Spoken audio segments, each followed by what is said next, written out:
Dosa ready అయిపోయిందండి, అంతే. దోశలోకి పొడి అండి ఇవి.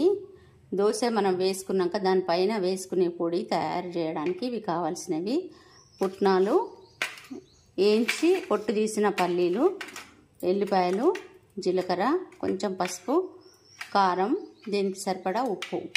ఇవి మిక్సీ పట్టుకుందాం. మిక్సీలో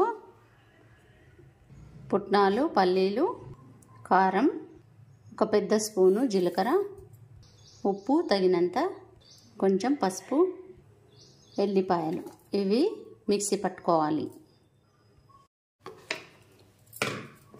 బాగా మెత్తగా కాకుండా ఇలా కొంచెం బరకగా మిక్సీ పట్టుకోండి.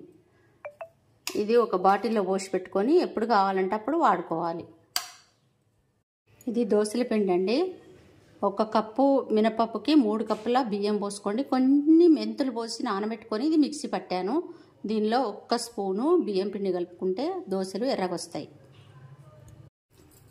పెనం పెట్టేసి కొంచెం వేసుకొని ఇప్పుడు దోశ వేసుకుందాం.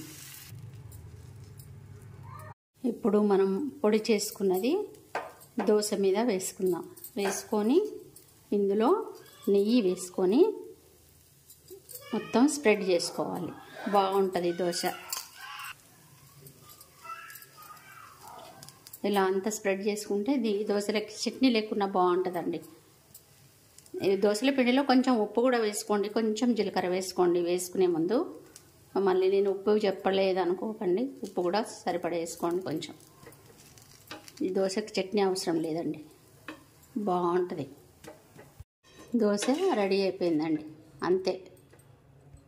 ఈసారి ఈ పొడి చేసుకొని నెయ్యి పెట్టి ఈ దోశలు వేసుకోండి, చాలా బాగుంటుంది. మీరు చట్నీ అవసరం లేదు, ఇది చాలా టేస్ట్ ఉంటుంది. ఇట్లా చేసి చూడండి ఒకసారి. దోశలు రెడీ అయినాయండి.